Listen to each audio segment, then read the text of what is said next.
अब खबरों का रुख कर लेते हैं। भगवान बिरसा मुंडा के 150 जन्म जयंती वर्ष के अवसर पर जनजातीय गौरव दिवस समारोह मनाया गया।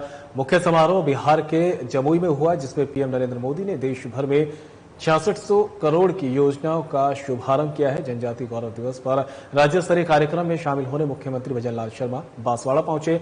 मुख्यमंत्री ने मंच पर पहुंचकर भगवान बिरसा मुंडा की तस्वीर के सामने दीप जलाया। मंत्री बाबूलाल खराड़ी, पूर्व मंत्री महेंद्रजीत सिंह मालविया, विधायक कैलाश मीणा, अध्यक्ष लालचंद पटेल ने सीएम का स्वागत किया है। विशाल स्क्रीन माध्यम से मुख्यमंत्री ने पीएम का संबोधन सुना, जिसके बाद सीएम ने शिक्षा, कृषि सहित विभिन्न श्रेणियों में श्रेष्ठ कार्य करने वाले 30 लोगों को सम्मानित किया है। मुख्यमंत्री भजनलाल शर्मा ने कहा कि भगवान बिरसा मुंडा ने अपने जीवन में ऐसे काम किए हैं, उन्हें भगवान के रूप में पूजा जाता है। हमारे प्रधानमंत्री के कार्यकाल में जनजातीय उत्थान के कई काम हुए हैं। जनजातीय बेटी द्रौपदी मुर्मू को राष्ट्रपति बनाया गया है। हमारी सरकार वागड़ के विकास के लिए संकल्पित है। सीता माता अभयारण्य, त्रिपुरा सुंदरी, मानगढ़ धाम, बेणेश्वर के लिए सर्किट बनाएंगे।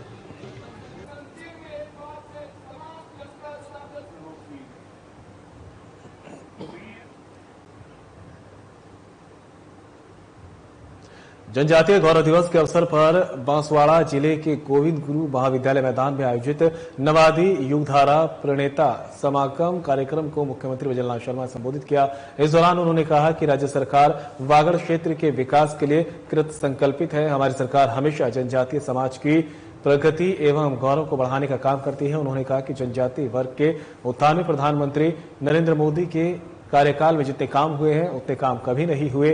उन्होंने कहा कि भगवान बिरसा मुंडा की 150वीं जयंती के अवसर पर जनजातीय गौरव दिवस मना रहे हैं। भगवान बिरसा मुंडा ने अपना जीवन भारत के स्वतंत्रता संग्राम, विरासत और संस्कृति को समर्पित कर दिया था।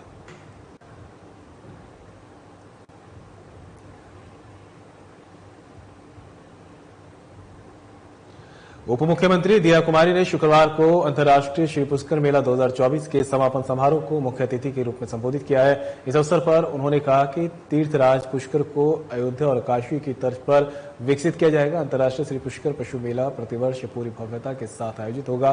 केंद्र व राज्य सरकार के समन्वित प्रयासों से राजस्थान अंतर्राष्ट्रीय पर्यटन मानचित्र पर अग्रणी होगा। जगतपिता ब्रह्मा की नगरी पुष्कर करोड़ों लोगों की आस्था का केंद्र है। राज्य सरकार पुष्कर के विकास के लिए पूरी गंभीरता के साथ काम कर रही है। पुष्कर का विकास अयोध्या एवं काशी की तर्ज पर सुनियोजित तरीके से किया जाएगा।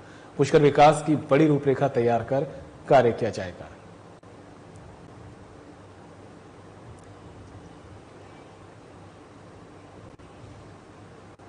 श्री पुष्कर मेला 2024 में कार्तिक पूर्णिमा के अवसर पर सरोवर के समस्त 52 घाटों पर महाआरती और दीपदान कर रिकॉर्ड बनाया गया।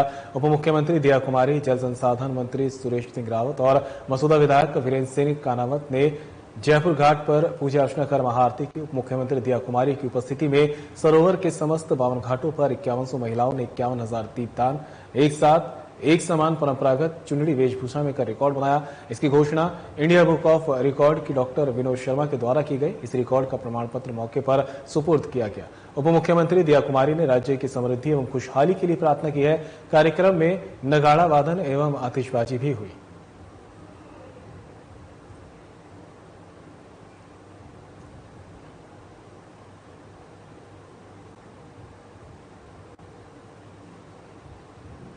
भारत रत्न डॉक्टर बाबा साहब अम्बेडकर ऑडिटोरियम और लाइब्रेरी के नवीन भवन का शिलान्यास कार्यक्रम शुक्रवार को खातूरिया कॉलोनी में आयोजित हुआ। नगर निगम और ग्लोबल हैप्पीनेस फाउंडेशन जयपुर द्वारा आयोजित कार्यक्रम के मुख्य अतिथि केंद्रीय विधि एवं न्याय मंत्री अर्जुन राम मेघवाल थे। उन्होंने कहा कि बाबा साहब ने पे बैक टू द सोसाइटी का सिद्धांत दिया। आज के दौर में ये अत्यंत प्रासंगिक है।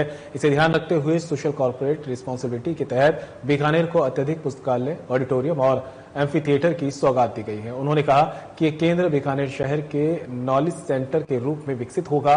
यहाँ पढ़ने वाले बच्चे आने वाले समय में देश और दुनिया में बीकानेर का नाम रोशन करेंगे। मंत्री मेघवाल ने कहा कि पुस्तकालय और ऑडिटोरियम के लिए 30 करोड़ रुपए तक व्यय करने का प्रावधान रखा गया है। इसके लिए 3 बीघा जमीन नगर निगम द्वारा दी गई है। भवन का निर्माण साल 2027 तक पूर्ण करने का लक्ष्य है। निर्माण के पश्चात इसका संचालन उच्च स्तरीय समिति द्वारा किया जाएगा। इसकी पूरी प्रक्रिया को पारदर्शी रखा जाएगा।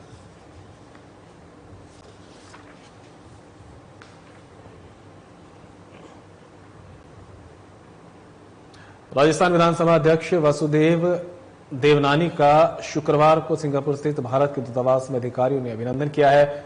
सिंगापुर में भारत के हाई कमिश्नर शिल्पक अंबुले ने पुष्पगुच्छ भेंट कर दूतावास पहुंचने पर देवनानी का अभिवादन किया।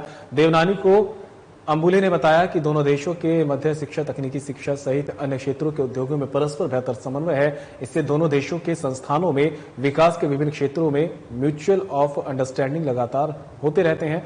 भारतीय मूल के लोगों का सिंगापुर में प्रभावी पदों पर कार्य करने से भी भारत को व्यापारिक क्षेत्र में सुगमता से बढ़ावा मिल रहा है। वहीं राजस्थान विधानसभा अध्यक्ष वासुदेव देवनानी ने कहा कि शिक्षा के क्षेत्र में भारत और सिंगापुर के बीच हमेशा से मजबूत और प्रगतिशील संबंध रहे हैं। दोनों देश शिक्षा, शोध और नवाचार के क्षेत्र में सहयोग के लिए लगातार प्रयासरत हैं।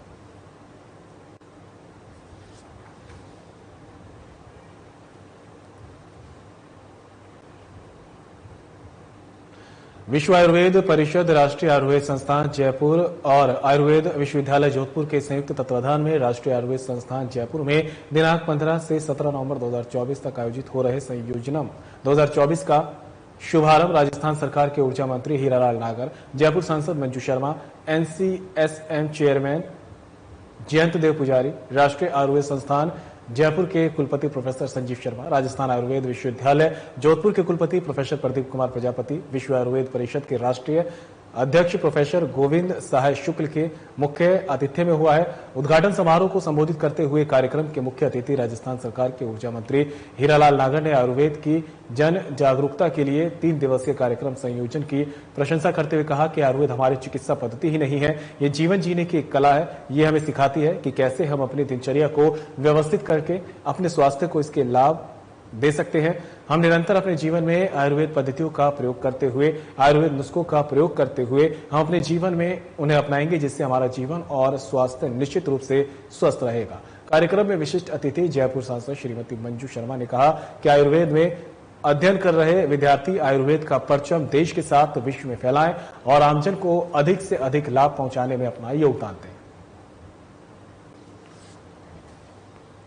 संस्थान के परिसर में 3 दिवसीय एक संयोजनम कार्यक्रम का आयोजन किया गया है और ये आयोजन विश्व आयुर्वेद परिषद, राष्ट्रीय आयुर्वेद संस्थान और आयुर्वेद विश्वविद्यालय जोधपुर के संयुक्त तत्वाधान से हो रहा है और इसमें देश भर से जो आयुर्वेद के अध्यापक हैं, आयुर्वेद के चिकित्सक हैं और आयुर्वेद के छात्र हैं, वो इसमें भाग ले रहे हैं। लगभग 3000 से अधिक की संख्या में यहाँ सभी लोग पधारे हैं और इस 3 दिन का जो कार्यक्रम चलेगा, इसमें कई तरह के कार्यक्रमों का आयोजन है, जिसमें वैज्ञानिक सत्र हैं, इसमें कुछ पुरानी जो खेल कूद की प्रतियोगिताएं हैं, उस तरह जो जिनको हम भूल चुके हैं ऐसी खेल कूद की प्रतियोगिताएं हैं और बहुत सारे इसमें है। और मुख्य उद्देश्य है कि जो हमारा आयुर्वेद का छात्र है, आयुर्वेद का युवा है और आयुर्वेद के जो चिकित्सक हैं, आयुर्वेद के अध्यापक हैं, उनके ऊपर फोकस करते हुए आयुर्वेद को हम आगे लेके जाएं, आयुर्वेद को जनसाधारण की जो जीवन जीने की पद्धति और चिकित्सा पद्धति के रूप में अग्रेसित करें, क्योंकि हमारे भारत सरकार के यशस्वी प्रधानमंत्री श्री नरेंद्र भाई मोदी जी का भी यही आग्रह है। तो 2 वर्ष में संयोजनम कार्यक्रम किया जाता है, जिसमें देश भर के विद्यार्थियों को, यूजी पीजी के छात्र, शिक्षक, चिकित्सक, उनको लेकर के विभिन्न प्रकार के कार्यक्रम किए जाते हैं। क्योंकि हमारे जो देश की राष्ट्रीय चिकित्सा पद्धति आयुर्वेद है, निश्चित रूप से 100 वर्ष जो हमारा सामान्य व्यवहार में भी हम कहते हैं कि शतायु जीवन, तो 100 वर्ष जीवन की जो संकल्पना है वो आयुर्वेद के माध्यम से होगी और विश्व आयुर्वेद परिषद जो देश की चिकित्सा पद्धति है उसको कैसे हम दोबारा पुनः प्रतिष्ठापित करें। वर्षों का जो कालखंड रहा, चाहे वो मुगलों का कालखंड रहा, अंग्रेजों का कालखंड रहा, जिसमें कई बार एक बार से आयुर्वेद का एक विस्मरण जैसा हुआ है, तो आज आयुर्वेद के जो अखंड सिद्धांत है जीवन, शतायु जीवन के और निरापद चिकित्सा पद्धति के, तो हमारा एक मूल मंत्र है।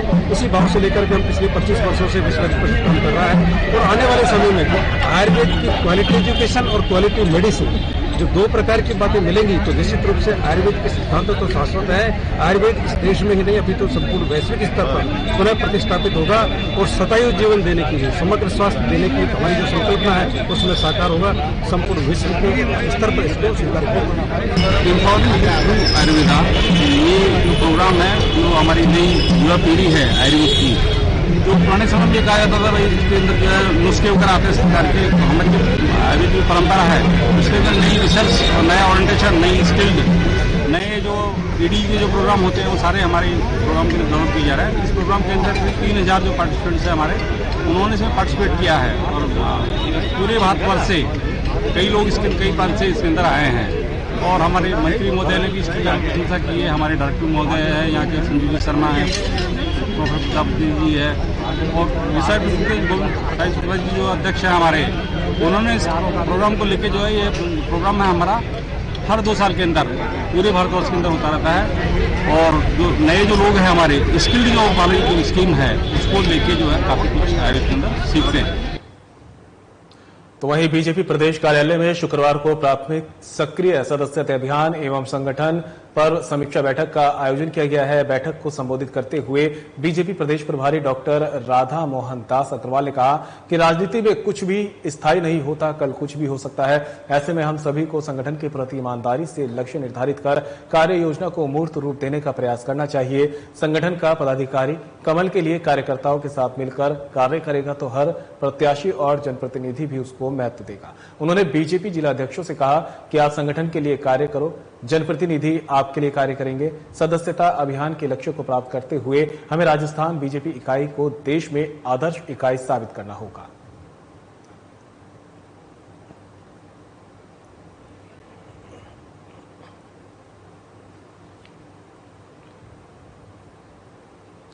बीजेपी प्रदेश अध्यक्ष मदन राठौड़ ने सिख धर्म के प्रथम गुरु गुरु नानक देव के जन्मोत्सव और भगवान बिरसा मुंडा की जयंती के अवसर पर प्रदेश कार्यालय में उनके चित्र के समक्ष श्रद्धा सुमन अर्पित किए। इसके बाद बीजेपी प्रदेश अध्यक्ष मदन राठौड़ ने राजा पार्क स्थित गुरुद्वारा गुरु सिंह सभा में संगत के दर्शन कर मत्था टेका और कीर्तन श्रवण किया। इस दौरान राठौड़ ने लंगर सेवा कर प्रसाद ग्रहण किया। बीजेपी प्रदेश कार्यालय में मीडिया से बातचीत करते हुए प्रदेश अध्यक्ष मदन राठौड़ ने कहा कि आज 2 महापर्व एक साथ मनाने का सौभाग्य हमें मिल रहा है। एक और समाज के गौरव भगवान बिरसा मुंडा जयंती और दूसरी ओर गुरु नानक देव का प्रकाश पर्व एक साथ मनाया जा रहा है।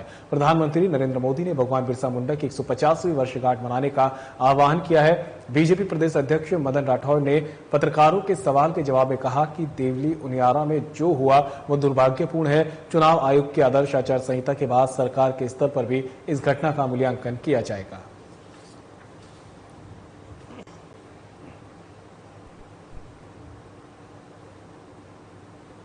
बीजेपी एसटी मोर्चा राजस्थान प्रदेश द्वारा बस्ती स्थित तिलक पीजी कॉलेज में भगवान बिरसा मुंडा की 150वीं जन्म जयंती जनजातीय गौरव दिवस के रूप में मनाई गई। कार्यक्रम में मुख्य अतिथि बीजेपी के राष्ट्रीय महामंत्री एवं प्रदेश प्रभारी राज्यसभा सांसद डॉक्टर राधा मोहन दास अग्रवाल और विशिष्ट अतिथि बीजेपी के प्रदेश उपाध्यक्ष मोतीलाल मीणा रहे। कार्यक्रम की अध्यक्षता प्रदेश संयोजक एसटी मोर्चा नारायण मीणा ने की। कार्यक्रम की शुरुआत दीप प्रज्वलित करके एवं भारत माता पंडित दीनदयाल उपाध्याय एवं डॉक्टर श्यामा प्रसाद मुखर्जी और बिरसा मुंडा के चित्रों पर पुष्पांजलि अर्पित कर की गई। बीजेपी राष्ट्रीय महामंत्री और प्रदेश प्रभारी डॉक्टर राधा मोहन दास अग्रवाल ने कहा कि कांग्रेस ने आदिवासी महापुरुषों के बलिदान को तोड़ मरोड़ कर लोगों के सामने पेश किया। इस अवसर पर बीजेपी के सभी कार्यकर्ता और एसटी मोर्चा के पदाधिकारी उपस्थित रहे।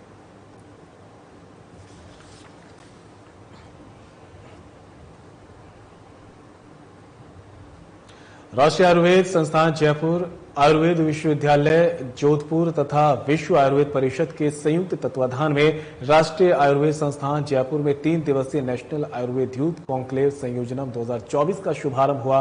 राज्य मंत्री हीरालाल नागर ने शुक्रवार को इसका उद्घाटन किया है। उद्घाटन समारोह में मुख्य अतिथि नागर ने कहा कि आयुर्वेद हमारी चिकित्सा पद्धति ही नहीं, ये जीवन जीने की कला है। ये हमें सिखाती है कि कैसे हम अपनी दिनचर्या को व्यवस्थित करके अपने स्वास्थ्य को इसके लाभ दे सकते हैं।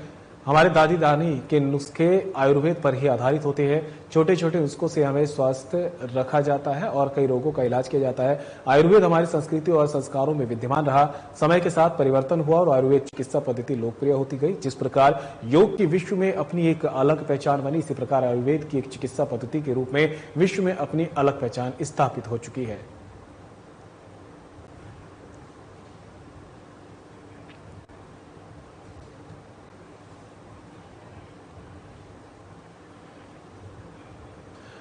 आयोजन समिति के संयोजक एवं मुख्य अभियंता प्रथम अमित अग्रवाल द्वारा समारोह की मुख्य अतिथि डॉक्टर रश्मि शर्मा द्वारा नीरजा मोदी स्कूल मानसरोवर जयपुर के खेल मैदान में गुब्बारे हवा में उड़ाकर एवं फुटबॉल को किक लगाकर 29वीं राजस्थान आवासन मंडल कर्मचारी खेलकूद प्रतियोगिता का शुभारंभ किया। इस अवसर पर डॉक्टर रश्मि शर्मा ने सभी खिलाड़ियों से परिचय किया। वहीं डॉक्टर अश्विनी शर्मा ने कहा कि खेल प्रतियोगिताओं से एक दूसरे खिलाड़ियों के सशक्त और कमजोर पक्ष को जानने का अवसर मिलता है।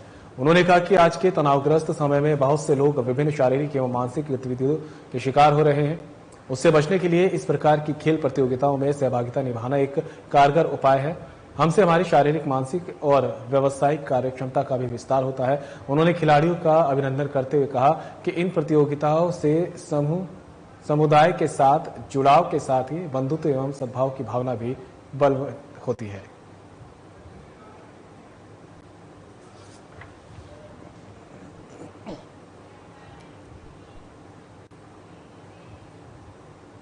बांसुर के कोटपुतली रोड में दर्दनाक सड़क हादसा हो गया। बता दें कि शादी के बाद कोणे की रस्म अदा करने दूल्हा अपने गांव नारेड़ा से अपने साथ विवाहिता और रिश्तेदारों को लेकर रामपुर आते समय स्कॉर्पियो गाड़ी का संतुलन बिगड़ने से रोड से करीब 20 फुट नीचे खेत में जा गिरी। लोगों ने गाड़ी में पहुंचकर सभी घायलों को निकाला और कोटपुतली BDSM अस्पताल ले जाया गया, जिसमें 2 जनों की हालत गंभीर बताई गई है। वहीं दुल्हन को भी हल्की चोट लगने की सूचना मिली है।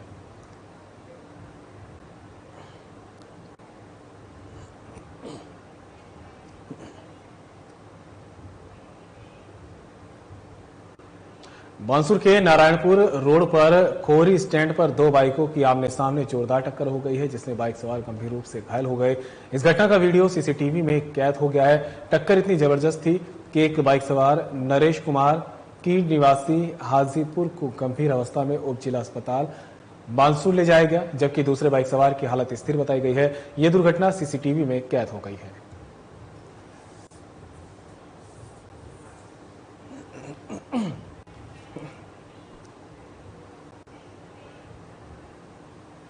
जिले की स्पेशल टीम एवं थाना कोतवाली पुलिस ने अपहरण के मामले में 2 साल से फरार जिला स्तर पर टॉप 10 में वांटेड हार्डकोर हिस्ट्री शीटर बदमाश गणपत राम जाटव को गिरफ्तार किया है। आरोपी पाली जिले के थाना सांडेराव के NDPS एक्ट के मामले में भी 2021 से वांछित मुख्य अभियुक्त है। SP नरेंद्र सिंह मीना ने बताया कि हिस्ट्री शीटर व हार्डकोर बदमाश गणपत राम जाट के विरुद्ध थाना कोतवाली बाड़मेर में 26 जून 2022 को अपहरण के संबंध में मुकदमा दर्ज हुआ। घटना के समय से फरार आरोपी की गिरफ्तारी पर 10,000 रुपए का इनाम घोषित कर जिला स्तर पर टॉप 10 मोस्ट वांटेड की सूची में शामिल किया गया।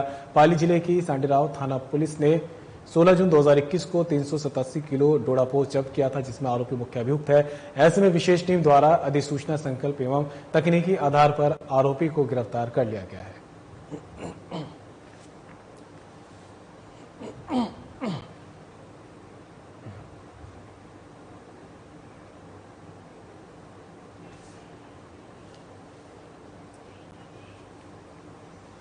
राजस्थान सरकार में कैबिनेट मंत्री और झोटवाड़ा से बीजेपी के लोकप्रिय विधायक कर्नल राज्यवर्धन राठौड़ ने मंगलवार को देवतुल्य जनता और कार्यकर्ताओं से मुलाकात की और कुशलक्षेम उनका जाना है। कर्नल राज्यवर्धन राठौड़ ने जनसंवाद कर सम्मानित जनता की समस्याएं सुनी और समाधान के लिए आश्वस्त किया। कर्नल राज्यवर्धन राठौड़ ने जनता से झोटवाड़ा विधानसभा के विकास के संबंध में विस्तार से चर्चा की है। कर्नल राज्यवर्धन राठौड़ ने कहा कि प्रधानमंत्री नरेंद्र मोदी ने 2047 तक भारत को विकसित राष्ट्र बनाने का संकल्प लिया है। जन जन के विकास से ही झोटवाड़ा व प्रदेश का विकास संभव है। बीजेपी की डबल इंजन वाली सरकार प्रदेश के समग्र विकास के लिए संकल्पित है।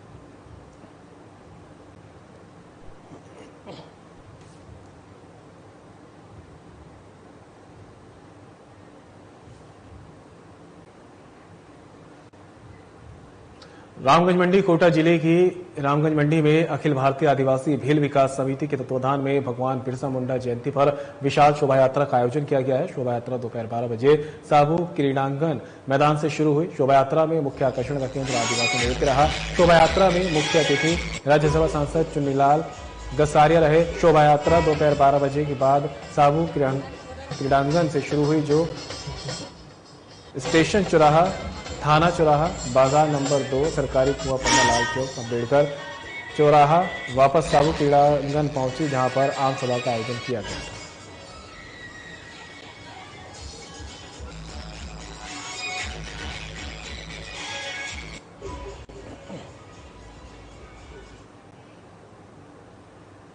देवली उनियारा में हुए उपचुनाव में सामरावता गांव SDM थप्पड़ कांड मामले में आरोपी नरेश मीणा की वीडियो कॉन्फ्रेंसिंग के जरिए हुई है।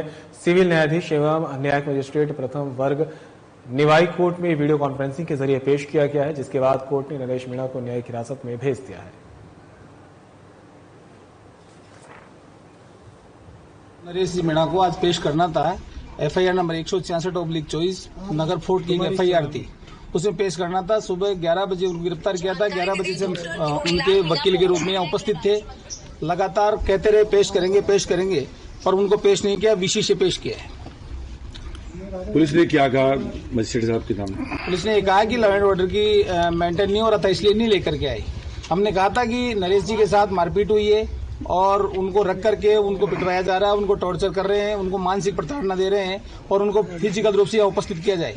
परंतु पुलिस हठधर्मिता के चल के उनको पेश नहीं की। हमने कोर्ट से प्रेयर भी की है कि अब फिजिकल रूप से उपस्थित करना चाहिए। तो कोर्ट ने क्या कराया अभी आदेश?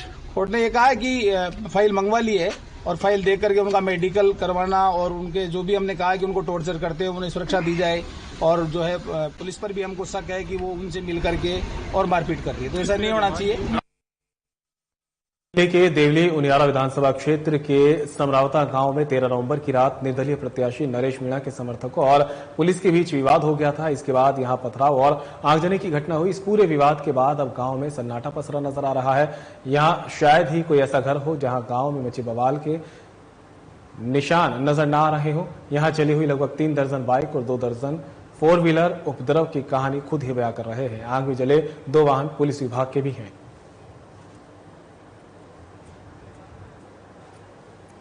अभी जो 13 तारीख को समरावता में जो घटना हुई है उसके बारे में नए तथ्य मीडिया के माध्यम से सामने आ रहे हैं। और आप सभी ने देखा होगा कि जो एरिया मजिस्ट्रेट साहब थे, एसडीएम साहब अमित चौधरी जी, उन्होंने ये बयान दिया है, ये स्वीकार किया है कि उनको वहां डीईओ ने भेजा था वोट डलवाने के लिए। अब ये बात वो स्वयं स्वीकार कर रहे हैं। इसके अलावा वो पुलिस के ऊपर भी आरोप लगा रहे हैं कि पुलिस की नाकामी थी पूरी व्यवस्था को वहां संभालने में। ये 2 चीजें बिल्कुल स्पष्ट है कि पुलिस के बीच में और एरिया मजिस्ट्रेट के बीच में कोई कोऑर्डिनेशन नहीं था। एक बात मैं और स्पष्ट कर दूं कि एरिया मजिस्ट्रेट का जो जिम्मेदारी है वो केवल लॉ एंड ऑर्डर, कानून और व्यवस्था बनाने के लिए एरिया मजिस्ट्रेट नॉर्मली नियुक्त किए जाते हैं। उनका काम चुनाव प्रक्रिया में दखल देना, वोट डलवाना और जबरदस्ती, वो भी जबरदस्ती वोट डलवाना, और ये कहना कि मेरे को डीईओ ने आदेश दिया था, ये बिल्कुल गैर कानूनी था, चुनाव प्रक्रिया के बिल्कुल खिलाफ था, चुनाव कानूनों के बिल्कुल खिलाफ था। वोट डलवाने का काम वहां पोलिंग पार्टी करती है, जिसका मुखिया वहां का प्रिजाइडिंग ऑफिसर होता है, फर्स्ट पोलिंग ऑफिसर होता है, सेकंड पोलिंग ऑफिसर होता है, थर्ड पोलिंग ऑफिसर होता है। उनको मदद करने के लिए वहां बीएलओ होता है, बूथ लेवल ऑफिसर। उनका शायद वहां भेजने का और वहां आने का जो काम था वो ये था कि वहां की जनता की जो मांग थी, उस गांव के लोगों की मांग थी, उनको उसको सुनना और वहां कलेक्टर साहब को बुलाना और उनकी बातों को कलेक्टर साहब तक पहुंचाना। लेकिन वो काम ना करके उन्होंने वो इलीगल काम किया जो उनके कार्य क्षेत्र में नहीं आता था। इसलिए स्थिति वहां बिगड़ी और ये पूरे प्रकरण के लिए ये उनका रवैया इलीगल और गैर कानूनी उनका ये काम ही पूरी घटना के लिए जिम्मेदार है। बाद में जो कुछ हुआ गांव में, जिस तरह की दर्दनाक घटनाएं हुई और पुलिस ने रात में लोगों को जाके पीटा, औरतों को पीटा, बच्चों को पीटा, उनकी संपत्ति को जला दिया गया, ये बहुत ही दुखद घटना है। उनको पूरा मुआवजा मिले और न्यायिक जांच पूरे मामले की होनी चाहिए, जिससे कि लोगों को सच्चाई लोगों के सामने आए। रानीवाड़ा में जले हुए ट्रांसफार्मर को बदलकर समय पर नहीं दिए जाने के मामले को लेकर आज रानीवाड़ा विद्युत विभाग कार्यालय परिसर में बीजेपी जिला उपाध्यक्ष मंजीराम चौधरी किसानों के साथ धरने पर बैठे। इस दौरान किसानों ने विभागीय अधिकारियों की कार्यप्रणाली के खिलाफ नारेबाजी करते हुए जमकर प्रदर्शन किया।